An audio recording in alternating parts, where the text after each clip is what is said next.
It's definitely weird. Oh, it's weird. Ed Motley talking about a construction crew finding human remains a few houses from where he lives. Yo, One Life family, how's everybody doing?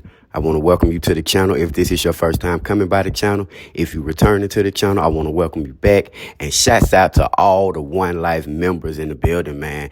Thank you so much for your support from each and everybody. If you haven't had a chance, please do hit the subscribe button and also hit the like button. Ladies and gentlemen, I wanted to bring y'all this information. It's breaking news, but it's crazy because the information actually came out a week ago, but I wanted to share with you guys that the police in Detroit, they have found human remains, okay? In a house, in an abandoned house, there's some construction workers were getting ready to renovate. The police got a call, said, hey, we found some human remains. They seen a foot, and some more things. I'm gonna let y'all hear from the police department and stuff like that. But yes, they're saying that they found human remains, and it was that of a smaller person. I'm gonna let y'all hear it, but I did want to bring it to y'all that they did last week find human remains. Now they said because the body was frozen and everything like that, they had to give it time to thaw out before they could do the necessary medical examination. But that is underway, and they're working with the FBI, and they said that this could take some time, but human remains were found last week in Detroit. One Life. So far. So about 1 o'clock this afternoon, we were alerted by a construction crew of possible human remains found in the rear of this location here in the 19,000 block of Woodingham. Our units responded and confirmed that we identified some human remains partially buried.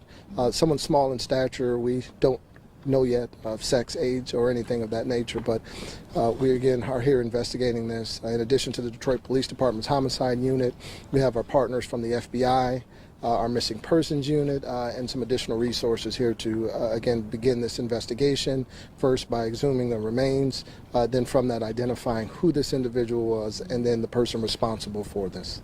How does the FBI help in these types of investigations? Well, the FBI brings a plethora of resources, certainly from the anthropologic lens, certainly from the intelligence lens, as they're able to see if possibly anyone else was missing in the area. So again, they are an incredible partner and will help us expedite solving this issue or this matter.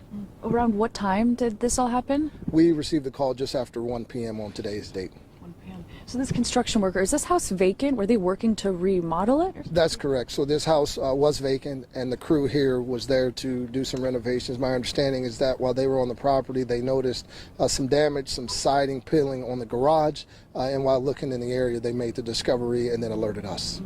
Was that body wrapped in anything, or in what condition was it? Looked to be, again, it was partially buried. It appeared to be it was in some type of burlap sack or blanket. So that's what we were able to see at that time. Again, a lot of unknowns, but we'll be working here through the night to find that information. Wondering, do you have any idea how long that body had been there? We don't know. But when you say human remains, was it decomposed? Was it still intact? I don't know if that's the right wording, but was it in a decomposition state? So we were able to identify that these were human bones. So this was not skeletal remains that we found.